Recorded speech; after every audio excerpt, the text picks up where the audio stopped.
Our second asbestos artifact is this set of playing cards, issued by Johns Manville. Johns Manville was one of the earliest companies to manufacture asbestos products.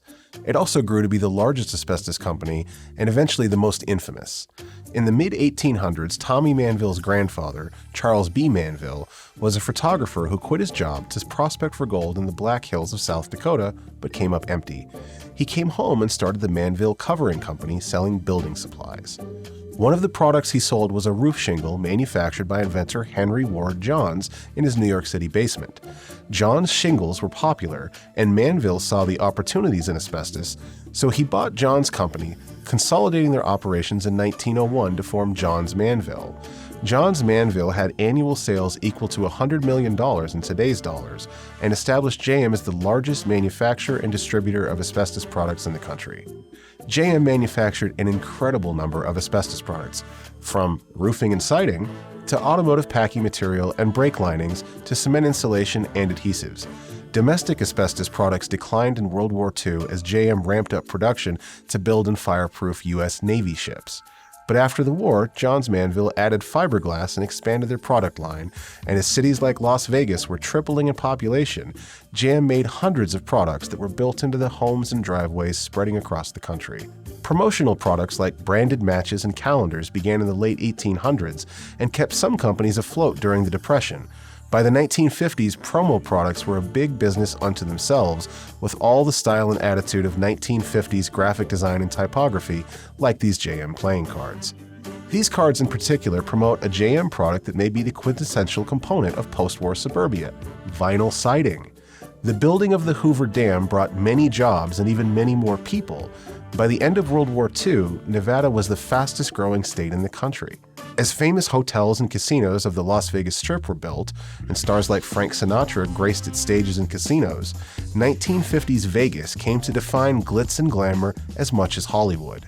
Now, the third thing happening in the 1950s was that Johns Manville was funding scientific studies to learn about the health effects of asbestos. Doctors and labor leaders had been raising the alarm on health research showing the dangers of asbestos, and Johns Manville, along with a syndicate of other asbestos companies, was hoping to fund research that would show that the concerns were overblown.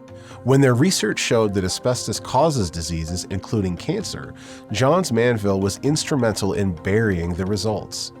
The truth about asbestos would only be made public years later through the efforts of labor leaders and plaintiffs' attorneys, as thousands of employees with asbestos illnesses sued the company that promised them that asbestos was safe, while it all along knew it wasn't. Corporate memos and other documents showing JM's wrongdoing came out in court, and they were so bad that the company realized they'd be losing thousands of lawsuits for millions of dollars each. JM announced in a press release that it was facing more than 11,000 asbestos health cases on behalf of 16,000 plaintiffs. There simply wasn't enough money to pay all of the people that they had injured. So on August 26th of 1982, JM became the first asbestos corporation to file for Chapter 11 bankruptcy. The company spun off its asbestos businesses so its other manufacturing could continue, and Johns Manville still exists today, manufacturing insulation and roofing products that don't contain asbestos. But asbestos illnesses can take decades to appear. Even the original founder of the company, Henry Ward Johns, died of what was described as a kind of dust pneumonia that is now believed to have been asbestosis. Knowing that many victims wouldn't even know they were injured for years, courts ordered JM to place $2.5 billion into the Manville Personal Injury Settlement Trust to compensate all of the people injured by JM's asbestos products. JM was the largest asbestos company, and its products were widespread, so that the trust still has over $600 million today to still pay victims. Unfortunately, some of those victims are the spouses and children of people who worked industrial jobs and have developed respiratory illnesses, including cancer and mesothelioma, from what is known as second-hand asbestos exposure, secondary exposure, or domestic exposure. You know that saying, "What happens in Vegas stays in Vegas"? Well, I wish the same were true for asbestos fibers, but unfortunately they stick to everything, including clothing, and health research shows an elevated risk of diseases in people who washed or spent time with their family members' asbestos-tainted work clothes in enclosed areas like laundry rooms or inside of vehicles. Many of these spouses and former children are discovering their breathing problems as they become adults. Fortunately, the JM Trust does pay compensation to people with secondary asbestos exposure, even people who were exposed when they were children.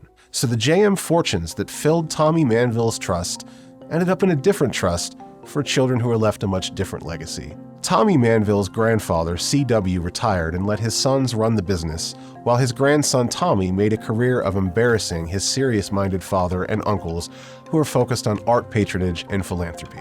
Interestingly, the surviving Johns Manville company was bought by Berkshire Hathaway, owned by the billionaire Warren Buffett. In addition to being known as the former richest man in the world, he's only number 5 now, Warren Buffett is known for announcing that nearly all of his fortune will be donated to charity and his descendants will collect virtually nothing. And I guess there's nothing more to say than deal with it.